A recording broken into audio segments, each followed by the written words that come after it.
اور جو عمران خان صاحب کا خوف ہے اس خوف میں یہ اتنا مبتلا ہے کہ جی بی ڈیموکریٹک موومنٹ پہ بھی پابندی لگا دی. اگر ہم کشمیر میں کسی سے الائنس کرتے تو اس پارٹی پہ بھی پابندی لگا دی جاتی. تو اس طرح کی تمام تر چیزیں یہ پری پول ریگنگ میں آتا ہے. اور جو ایک پولیٹیکل سپیس تحریک انصاف کو اس وقت پورے ملک میں نہیں مل رہی, یہ بھی ایک بہت بڑی وجہ ہے. آپ نے دیکھا ہوگا کہ لیول پلینگ فیلڈ تو دور کی بات کہ ہمیں پلینگ فیلڈ نہیں مل رہی.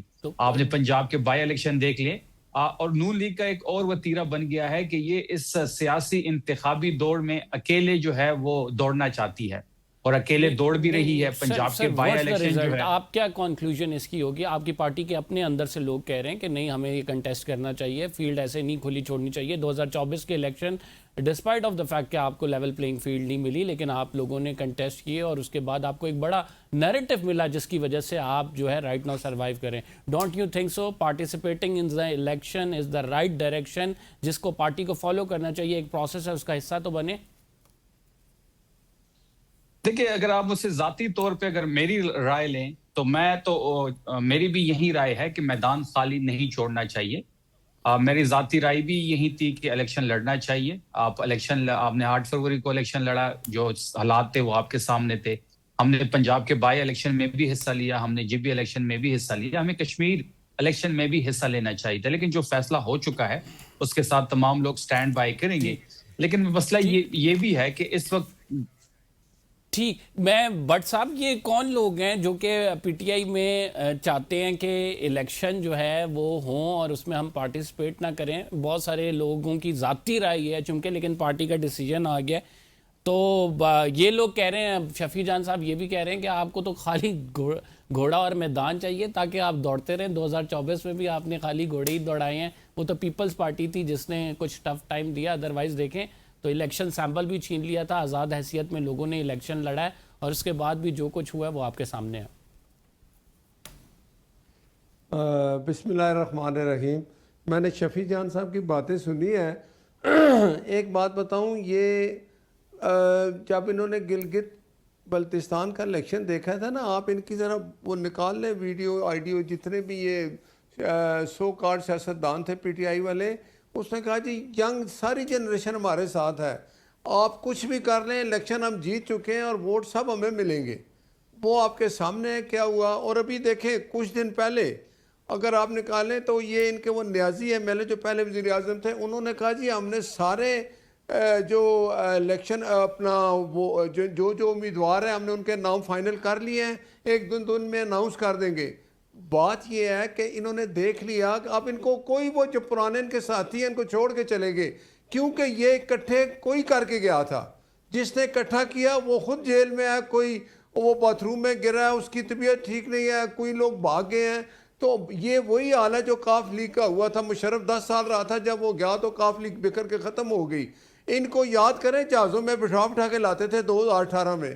تو بات یہ ہے کہ ان کو اپنی حقیقت نظر آ گئی ہے, تو اس لیے ان کے پاس یہ انہوں نے بائیکاٹ کر دیا. یہ اسی طرح کرتے ہیں, ان کو چاہیے تھا الیکشن لڑیں, لیکن انہوں نے دیکھ لیا کہ ہمیں لوگ چھوڑ کے چلے گئے. وہ جن کو جہازوں میں بٹھا کے لاتے تھے وہ آج آپ لوگوں کے اتحادی ہیں.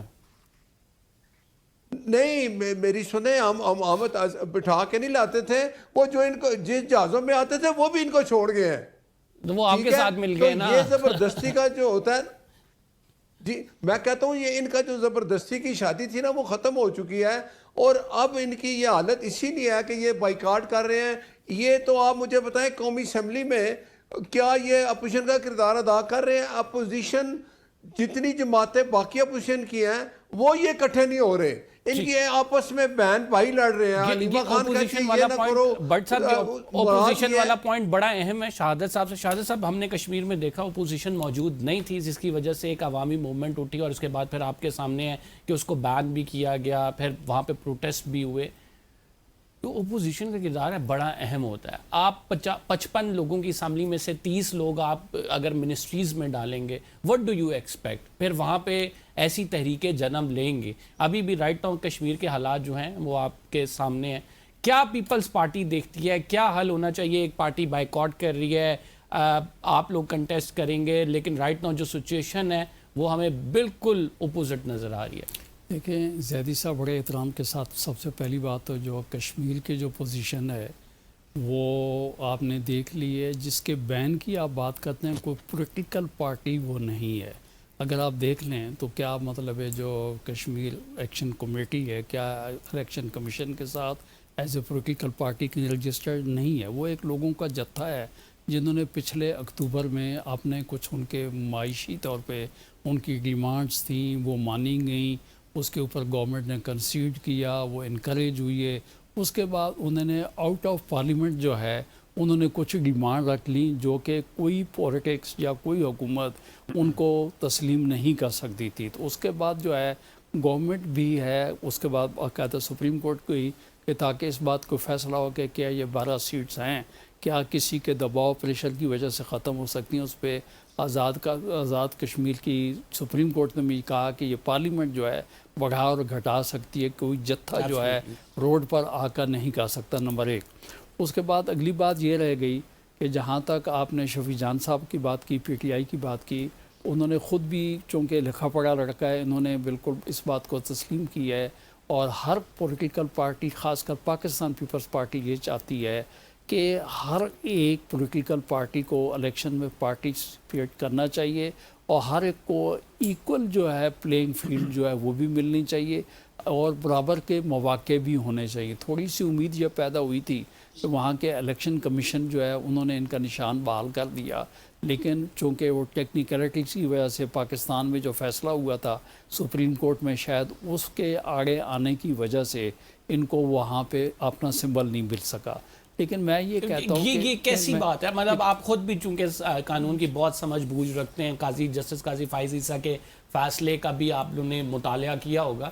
رائٹ نو ایک جج فیصلہ دے کے چلا گیا, ایک پارٹی اس کے لیے فائٹ کر رہی ہے, اسٹل اتنے سال گزر جانے کے باوجود بھی وہ صرف ایک بات کہتے ہیں ہمیں پارٹی سیمبل نہیں ملا. ہاؤ ڈو یو سی دس؟ میں آپ کو یہ بات بتاؤں, یہ جہاں تک کورٹ کا فیصلہ ہے یقیناً اس نے فائنلٹی اٹین کر لی ہے.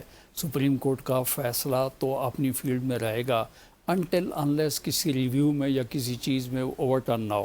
اس کے لیے باقاعدہ ریویو فائل کیا گیا, وہ نہیں ہو سکا. لیکن ماضی میں اس قسم کے چند ایک فیصلے اس قسم کے ہیں جو مخالفین کے لیے کورٹس میں فیصلے آتے رہے, 8 سال 7 سال 10 سال کے بعد جو اوور ٹرن جو ہے وہ فیصلے ہوتے رہے. تو یقینی طور پہ نہیں, اس کے لوگ حل بھی نکال لیتے ہیں.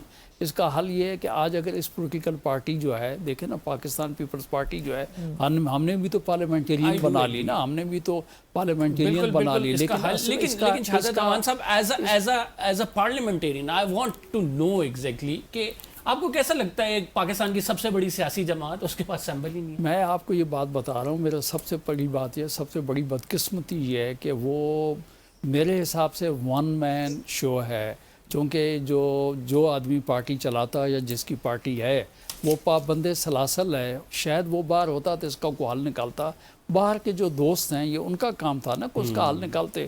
لیکن بات تو یہ ہے کہ حکومت کے ساتھ وہ اگر بیٹھ کے کسی قسم کی نیگوسیشن بھی کرنے جاتے ہیں تو 2 دن کے بعد اٹھ جاتے ہیں کہ جب تک ہماری بانی سے ملاقات نہیں ہوگی ہم کچھ نہیں کر سکتے. یہ اس ملک کی بدقسمتی ہے. زیدی صاحب بات یہ ہے کہ یہ تو ایک وہ ایشو ہے جس کے اوپر جو ہے ہم صبح و شام آپ اور ہم ڈسکس کرتے ہیں, اور میں یہ سمجھتا ہوں کہ یہ ہم 10 اپریل 2022 سے جو ہے اس چیز کے اوپر یہ ڈسکس کر رہے ہیں. لیکن میں یہ کہتا ہوں کہ جو لوگ الیکٹ ہو کر پارلیمنٹ کے اندر چلے گئے ہیں آپ ان دوستوں کو کہیں کہ آپ نے بالکل اپنے بیانیے میں بجا طور پہ کہا کہ وہ اپنا رول جو ہے وہ رول پلے کریں. اور اس کے علاوہ آج پاکستان میں جو آج حادثات کا شکار ہے, جس طریقے سے آپ نے یہ دیکھا کہ یہ بلوچستان اور کے پی کے بارڈر کے اوپر ایک بس کھائی میں گر گئی, 40 لوگ بیچارے جو ہیں وہ چلے گئے. ان پہ بھی بات کرتے ہیں, مجھے بریک کا کہا جا رہا ہے. We will be right back after this short break. اس بات آئیں گے تو ڈسکشن کو کنٹینیو کریں گے, آپ کہیں مت جائیے گا. ویلکم بیک ناظرین. سیاسی گفتگو چل رہی ہے, کشمیر کے حالات اور خصوصاً کشمیر الیکشنز کی بات ہو رہی ہے. عمران خان صاحب کا جو ڈیسیجن ہے وہ بڑا امپورٹنٹ ہے اور تحریک انصاف کے لیے بڑا معنی رکھتا ہے. لیکن کیا اس ڈیسیجن میں کہ پی ٹی آئی نے بائیکاٹ کیا, عمران خان صاحب سے کوئی رائے لی گئی, ان کی مرضی شامل ہے, ان کے پوچھے بغیر اتنا بڑا ڈیسیجن لے لیا, جبکہ پی ٹی آئی کہتی ہے کہ ہم ہر ڈیسیجن ہمارا ویٹ ہوتا ہے. جیسے شہادت امان صاحب بھی کہہ رہے تھے, ایون مذاکرات میں بیٹھیں کوئی بات کرنی ہو تو یہ کہتے ہیں پہلے ہم اڈیالہ سے اس کو ویٹ کریں گے, اس کے بعد پھر آپ کے پاس آئیں گے. جی شفیع صاحب, اس میں عمران خان صاحب کی کوئی منشا و مرضی شامل ہے؟ کہ آپ نے دیکھا ہوگا کہ بیرسٹر غور صاحب نے ٹویٹ بھی کی ہے، یہ فیصلہ جو ہے یہ لیڈرشپ نے اور جو ہماری کشمیر کی ایک سیاسی لیڈرشپ ہے، یہ دونوں نے مل کے یہ فیصلہ لیا ہے۔ اس کے ساتھ ساتھ قمبر صاحب آپ دیکھ لیں کہ اس وقت جو کشمیر میں حالات ہیں اس کو اگر آپ سامنے رکھیں تو مجھے نہیں لگتا کہ یہ الیکشن فری اینڈ فیئر ہوگا، لوگوں کو اپنے ووٹ کاسٹ کرنے کا موقع ملے گا۔ وہاں پہ ایک بحران کی صورتحال ہے، راولا کوٹ دیکھ لیں، دیگر جگہ دیکھ لیں۔ I do agree. اس میں پلیز ایک سپلیمنٹری کوشچن لے لیں۔ آپ کی لیڈرشپ نے فیصلہ کر لیا، ویری گڈ، آپ لوگ اس قابل ہیں کہ اپنے فیصلے خود کر لیتے ہیں، تو جب مذاکرات کی ٹیبل پہ بیٹھتے ہیں تب بھی ایسے فیصلے کر لیا کریں کہ آپ لوگ خود مل کے کوئی ایک ڈیسیجن لے لیں، نہ اس کو آپ کو اڈیالہ سے ویٹ کرانا پڑے۔ لیکن جہاں تک مذاکرات کی بات ہے قمبر صاحب، ایک چیز بڑی واضح ہے کہ ہم جب بھی مذاکرات کے لیے ان کے ساتھ بیٹھے ہیں تو ہمارے اینڈ سے ایشو نہیں بنا، ان کے اینڈ سے ہمیشہ ایشو بنتا ہے، کیونکہ یہ بے اختیار ہے، ان کے پاس اختیار نہیں ہے۔ جب بھی ہم نے عمران خان صاحب کی بات ان سے کی ہے، ہم نے کبھی بھی ان کی رہائی کی بات نہیں کی، ہم نے ہمیشہ رسائی کی بات کی ہے، ڈاکٹر کی رسائی کی بات کی ہے، ملاقاتوں کے حوالے سے بات کی ہے، بیٹوں سے بات کرنے کے حوالے سے بات ہوئی ہے، جو ان کے بنیادی حقوق ہے اس کے حوالے سے بات کیا، لیکن ہم نے ان کو بے اختیار پایا ہے۔ یہ کہتے ہیں کہ ہم ان سے پوچھ کے بتائیں گے، ہم یہ چیز ان کے ساتھ ڈسکس کریں گے۔ تو جو ایشو ہے وہ نون لیگ کی طرف سے ہے، کیونکہ جب آپ کو بھرتی کر دیا جاتا ہے، جب آپ کی 17 سیٹیں ہوتی ہیں، جب آپ کا ووٹ بینک نہیں ہوتا، جب آپ عوام کے ووٹ سے نہیں آتے، جب آپ بیساکھیوں کے ذریعے حکومت بناتے ہیں اور کوئی آپ کو وہاں پہ بٹھاتا ہے، تو پھر آپ فیصلے بھی انہی کے مانیں گے جو آپ کو بھرتی کرے گا، جو آپ کو بٹائے گا۔ ڈیڈ لاک ہمیشہ حکومت کی طرف سے ہوا ہے۔ ہم سیاسی لوگ ہیں، سیاسی لوگ بات چیت پہ یقین رکھتے ہیں، لیکن یہ ایک عام ذہن میں ایک سوال بھی اٹھتا ہے کہ ہمیشہ جب بھی کنفلکٹ ہوتا ہے دو لوگوں کے درمیان، بات ان سے کی جاتی ہے لیکن جن کے پاس آپ لوگ اختیار کہتے ہوتا ہے۔ ہیں کہ ان کے پاس اختیار نہیں ہے، وہ اپنے بڑوں سے پوچھیں گے، وہ کہتے ہیں آپ کے پاس اختیار نہیں ہے۔ قوم جو ہے اس تذبذب کا شکار ہے کہ آخر اختیار کس کے پاس ہے۔ یہ دونوں پارٹیز اگر بیٹھیں گی تو اکانومی چلے گی، ملک میں جو ہے بہتری آئے گی، سیاسی بحران ختم ہوگا۔ اٹس لائک آپ 3 سے 4 سال دیکھ لیں، پچھلے یہی کشمکش چل رہی ہے۔ قمبر صاحب مسئلہ یہ ہے کہ جب ایک وزیر اعظم کہتا ہے کہ میں پوچھ کے بتاتا ہوں، تو آپ اس بات سے اندازہ لگا لیں کہ کس کے پاس اختیار نہیں ہے۔ جہاں تک آپ نے اکنامک کنڈیشن کی بات کی، 9 اپریل سے لے کے جس دن عمران خان صاحب کی حکومت ختم کی گئی ہے بیرونی سازش کے ذریعے اندرونی غداروں نے مل کے، اس دن سے لے کے آج تک پاکستان نہیں سنبھلا۔ آپ اکنامک چیزیں دیکھ لیں، آپ ڈالر ریٹ دیکھ لیں، آپ پیٹرول کی پرائسز دیکھ لیں، آپ مہنگائی دیکھ لیں، آپ بے روزگاری دیکھ لیں، آپ غربت دیکھ لیں۔ اس حکومت نے، میں آن ریکارڈ یہ آپ کے کیمرے کی تواسط سے چیلنج کرتا ہوں کہ موجودہ جو حکومت ہے جو 5 بجٹ پیش کر چکی ہے، 2 بجٹ فیز 1 میں جو ان کی پی ڈی ایم کی بول رہا ہے کہ یہ بجلی نہ چلی جائے۔ ناصر صاحب پھر آپ مجھ سے بات نہیں کر پائیں گے، آپ بات کرتے ہیں تو میں چپ ہوتا ہوں، اپنی ٹرم پہ بات کریں، کم سے کم اتنا سلیقہ یار میں کافی دیر چپ رہا ہوں، لیکن میرے ضمیر نے مجھے جھنجھوڑا کہتا ہے جھوٹ مت سنو۔ آپ کا ضمیر تب نہیں جھنجھوڑا جب آپ 17 سیٹوں پہ قابض ہو رہے تھے پورے پاکستان پہ، آپ کا ضمیر تب نہیں جھنجھوڑا گیا جب بالکل نہیں آئے۔ ہمارا اس وقت جو ضمیر جاتا تھا نا جنرل ضمیر، آپ وہ لوگ ہیں جنرل ضمیر والے، آپ کا ضمیر تو ہے ہی نہیں۔ 17 پنجاب کا ایک ورکر جس کو آپ نے 3 مہینے تنخواہ نہیں دی، اس نے آپ کے آفس میں خود سوزی کی، آپ کا ضمیر اس ٹائم نہیں جاگا کہ ایک پنجاب میں ایک بزرگ کے پاس اپنے بیٹے کے لیے کفن کے پیسے نہیں تھے؟ آپ تو وہ لوگ ہیں، ابھی ایک واقعہ ہوا ہے تو آپ کی ایمبولینس میں پیٹرول ختم ہو گیا، آپ کو تو شرم سے ڈوب جانا چاہیے۔ کیا لوگ آپ کرتے ہیں 15 سال سے بیٹھے ہوئے وہاں غرور سے اور تکبر سے کہتے ہیں کہ آپ لوگوں کو تو مجھے نہیں سمجھ آتی اس طرح کس طرح دلیری سے جھوٹ بولتے ہیں۔ پکڑ میں آئیں گے آپ، ابھی میں آپ کو بتاتا ہوں ریالٹی کیا ہے، آپ مجھ سے سنیں اب۔ اور وقت بدلتے دیر نہیں لگتی، ہم 4 سال سے سہ رہے ہیں، آپ 4 دن نہیں سہیں گے۔ بٹ صاحب میں آپ کی جانب بڑھوں گا۔ بٹ صاحب رائٹ ناؤ تحریک انصاف جب بھی آپ لوگوں کو کرٹیسائز کرتی ہے، بڑا کھل کے کرٹیسائز کرتی ہے، یہ ہم سب کا معلوم ہے، لیکن چونکہ آپ حکومت میں ہیں اور حکومت کی ہی ذمہ داری ہوتی ہے ملک کے افیئرس کو رن کرنا، اکنامکلی دیکھیں تو اس طرح سے ہمیں کوئی ایک ایسا انڈیکیٹر نہیں نظر آتا جس کے باعث ہم یہ کہہ سکیں کہ چلیں کچھ بہتری، کچھ نہ کچھ جو ہے بہتری آ رہی ہے، کوئی امید ہے۔ اب اس کی وجہ یہ آپ عام آدمی کے حالات جا کے پوچھ لیں، آپ کے اپنے حلقے کے لوگ ہوں گے، ان سے پوچھ لیں۔ صرف آنیا جانیا ہے۔ قمر زیدی صاحب میں آپ کو بتاتا ہوں بہتری کتنی ہوئی ہے۔ جی بتائیں بٹ صاحب۔ مجھے آپ بتائیں، جب یہ مسلط ہونے کے بعد انہوں نے ملک کی جو حالت کر دی، ملک ڈیفالٹ پہ چلا گیا، دنیا کہنے لگی کہ پاکستان ڈیفالٹ کی طرف چلا گیا ہے، پھر ہم نے ان کو، میں یہ بار بار ہر پروگرام میں اس لیے کہتا ہوں کہ ان کے جھوٹ بتاؤں کہ ہم نے ان کو ووٹ آف نو کانفیڈنس کے ذریعے ایک جمہوری طریقے سے ہٹایا، ملک ڈیفالٹ پہ چلا گیا تھا. ہم سیاسی جماعتیں جو حکومت میں شامل تھی جن کو پاکستان سے پیار تھا، پاکستان پہلے جماعتیں بعد میں، یہ وہ لوگ ہیں کہتے ہیں کہ اللہ معاف کرے عمران نہیں تو پاکستان نہیں. یہ وہ جماعت ہے، یہ وہ جماعت ہے جو جی ایچ کیو پہ حملہ کرتا ہے، اپنی فورسز پہ حملہ کرتے ہیں. انہوں نے جب 2018 میں مسلط ہوئے انہوں نے کہا کہ ادھر سے اتنے ارب آئے گا، وہاں سے آئے گا، 90 دن میں ہم سارا ٹھیک کر دیں گے. انہوں نے ملک کا کیا حال کیا کے سامنے ہے. اور ان کے وقت کی خارجہ پالیسی آپ دیکھ لیں، ان کو یہ کہتے تھے کہ ہمیں کوئی امریکہ کال ہی کر دے مس کال. اب ہماری خارجہ پالیسی، اگر آپ شفیع جان صاحب آپ سنیں، سچی بات سنیں، آپ کو تکلیف ہوگی. ٹھیک ہے، اب وہ پاکستان جس میں، اب پاکستان وہ ہے جس کی خارجہ پالیسی یہ ہے. ان کے ٹائم پہ ہندوستان نے، وہ ابھی نندن آیا تھا تو انہوں نے اس کو چائے پلا کے بھیج دیا تھا. انہوں نے کہا تھا ہمارے ٹینکوں میں پیٹرول نہیں ہے، کیا ہم حملہ کر دیں؟ جب ہمارے وقت وہ آیا ہندوستان نے حملہ کیا تو ہم نے ہماری خارجہ پالیسی دیکھیں کہ ہم نے پہلے دنیا سے رابطہ کیا، سب سے تعلقات بحال بھی تھے، ہر ملک کے. نہیں بٹ صاحب، نو ڈاؤٹ خارجہ پالیسی ہماری بہتر ہوئی ہے. دنیا نے ہمیں اس معاملے میں ریکگنائز بھی کیا ہے. دنیا نے اس میں جو ہے، ظاہری بات ہے، ایک ثالثی کا جو پاکستان کا رول ہے بڑا آئیڈیل رول ہے، ہم تو اس کو بڑا سراہتے ہیں. نو ڈاؤٹ چاہے جس کی بھی حکومت ہو، ہم پاکستان کے لیے سوچتے ہیں اور پاکستان کا ایک نام ابھرا ہے سارے معاملے میں. شہادت اوان صاحب، یہ مسئلے مسائل تو ہمارے ملک کے ساتھ چلتے آ رہے ہیں. ایک میری پوری بات جی بٹ صاحب آپ پوری بات کر لیں. جی مجھے ایک بات بتاؤں، ٹھیک ہے، اس کے بعد آپ مجھے بتائیں پاکستان میں جب بہتری آتی ہے، یہ ایک جماعت ہے، مجھے ایک سیاسی جماعت بتائیں جس نے اپنی فورسز پہ اور جی ایچ کیو جہاں پہ حملے کیے. انہوں نے، ان کے یوٹیوبر باہر بیٹھے ہیں جو اپنی فورسز پہ حملے کرتے ہیں، یہ ان کو اون کرتے ہیں، ڈس اون بھی نہیں کرتے. یہ اس ملک میں امن نہیں آنے دیتے. یہ ان کا لیڈر کہتا ہے کہ اس ملک میں امن آ گیا تو میرا کیا بنے گا. ہر وقت جب کوئی کسی ملک کا وزیر اعظم یا صدر آتا ہے، یہ جلوس نکالنے باہر آ جاتے ہیں. یہ ظاہر کرتے ہیں کہ پاکستان میں امن نہیں ہے، پاکستان میں امن ہے. ہم ایک بات آج پھر میں کہتا ہوں کہ اگر انہوں نے اپنے رویے ٹھیک نہ کیے، جمہوری طریقہ اختیار نہ کیا، اور ان کا دیکھیں یہ گلگت بلتستان میں فارغ ہو گئے. میں شہادت صاحب کی انپٹ لے لوں. آپ دونوں نے اپنا نقطہ نظر پیش کر دیا. شہادت صاحب، پچھلے 75 سال سے نازک موڑ ہے، معیشت کو رائٹ ٹریک پر ڈال دیا، ٹھیک ہو جائے گی، اخراجات ہم اپنے کم کر دیں گے. یہ تو ہم سنتے آ رہے ہیں، عوام سنتی آ رہی ہے، یہ کوئی نئی بات نہیں ہے. کب آخر ایسا کوئی وقت ہے کہ جب ہم کہیں کہ نہیں یار، نو وی آر، چلیں پورا نہیں، تھوڑا بہت ہی ہم سیٹسفائی ہو جائیں کہ یار کچھ نہ کچھ بہتری آ رہی ہے.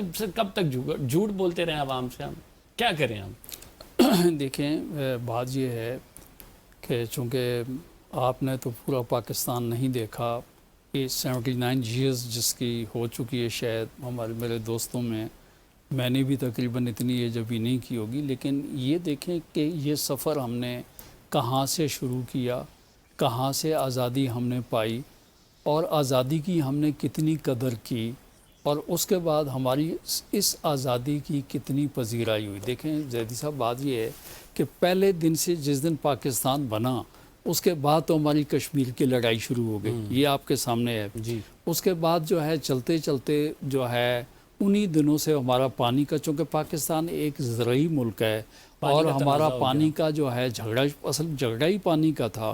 لیکن 1960 میں ہمارا جو ہے انڈس واٹر ٹریٹی جو ہے ورلڈ بینک کے جو ہے اس کی مشاورت کے ساتھ سائن ہو گیا. وہ سلسلہ چلتا رہا. اس کے بعد اسی کشمیر، کیونکہ جو پانی جو ہے آپ کو پتہ ہے تبت سے شروع ہوتا ہے، انہی کشمیر کی راہداریوں سے گزرتے ہوئے یہ آگے آتا ہے. اور پہلے دن سے بنیے کی خواہش یہ تھی کہ پاکستان کو خشک کیا جائے، جو آج تک بھی وہ وہی بات سامنے لے کر چل رہا ہے. نمبر 1، چونکہ آپ نے معیشت کی بات کی، اس کے اوپر جو ہے اب پچھلے سال جو ہے جو پہلگام کا واقعہ ہوا، پہلگام کے بعد اس نے جو راستہ بہانہ بنا کر اس کو بحث میں انڈس واٹر ٹریٹی کو ڈال دیا. اب وہ سی آر پٹیل کہتا ہے کہ پاکستان کو میں ایک بوند پانی بھی نہیں دوں گا. وہاں پہ چلا گیا، اس نے ہماچل پردیش میں 9.25 کلومیٹر کی ٹنل بنانے کا اس نے ٹینڈر فلوٹ کر دیا.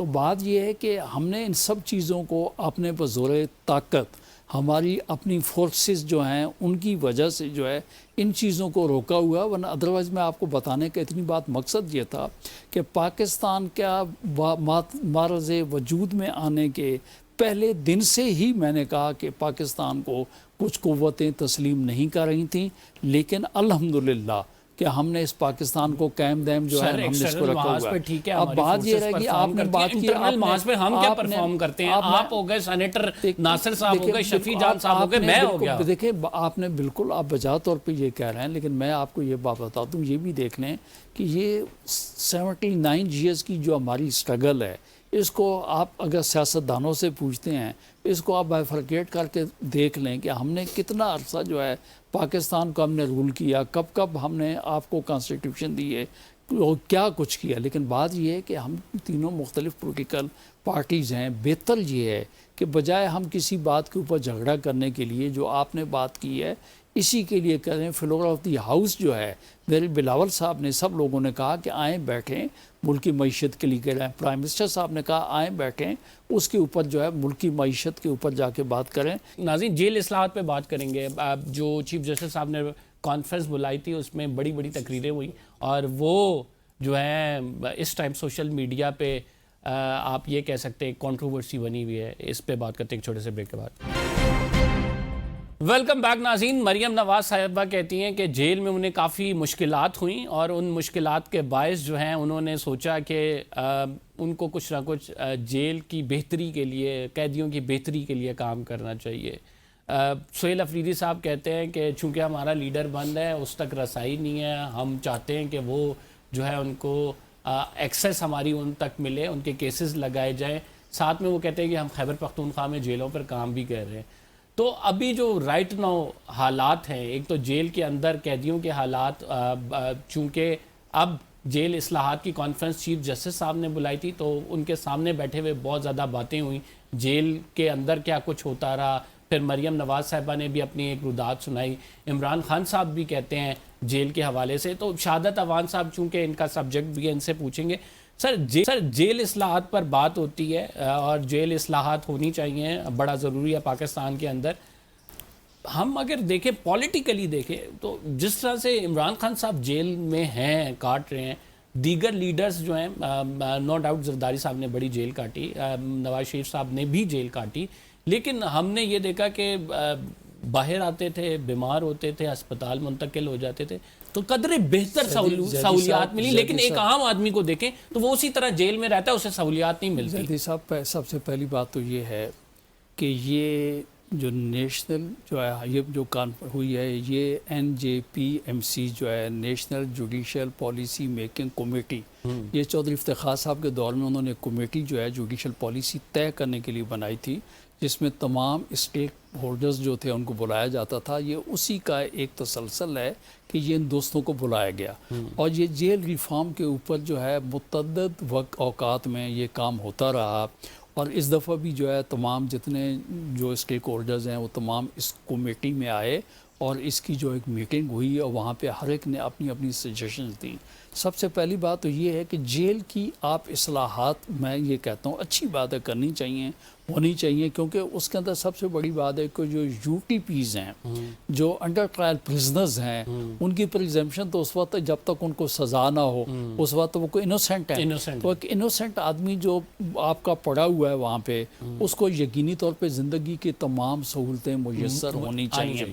ایک اس کے بعد میں آپ کو یہ بات بتاؤں کہ سلسلہ صورتحال یہ ہے کہ، لیکن بات یہ دیکھیں کہ ان تمام چیزوں کا، جیسے کہتے ہیں نا کہ ہر بیماری کا ماخذ آپ ڈھونڈیں، ہر چیز کی بنیاد ڈھونڈیں، تو میں یہ کہتا ہوں بھائی کہ آپ یہ سارا کچھ کریں، لیکن یہ بیک لاگ نکالنے کے لیے بہتر یہ ہوتا کہ عدلیہ جو ہے اپنا کام پر وقت کرے، بجائے اس کے کہ کل کی اسپیچز کے اندر جو ہے اگر آپ وہاں دیکھ لیں تو وہاں پہ یہ بھی کہا گیا کہ بھائی بات یہ ہے کہ 16-18 سال تک جو ہے ایک مقدمہ وہاں پہ پینڈنگ رہا، اور جس دن فیصلہ ہوا تو پتہ جیل کے اندر بندہ جو ہے یہ فوت ہوا۔ متعدد تو کیسز میں ہیں، آپ کو یہ کہتا ہوں کیسز ہیں۔ کہ اس کے علاوہ یہ بتاؤں کہ ان چیزوں کے علاوہ آپ یہ دیکھیں، شاہد صاحب سوری آپ کو انٹرپٹ کروں گا، آپ کو یاد ہوگا جسٹس کھوسا نے ماڈرن کورٹس کا تصور دیا پھر وہاں پہ کہ جلدی بیک لاگ ختم ہوگا، لیکن چیف جسٹس چینج ہوتا ہے، پالیسی چینج ہو جاتی ہے، اس کا کیے ہوئے سارے جو کام ہیں وہ ایک نئے سرے سے دوبارہ سے شروع ہو جاتے ہیں، تو بیک لاگ تو سپریم کورٹ کا نہیں ختم ہو رہا۔ خالی میں نے کہا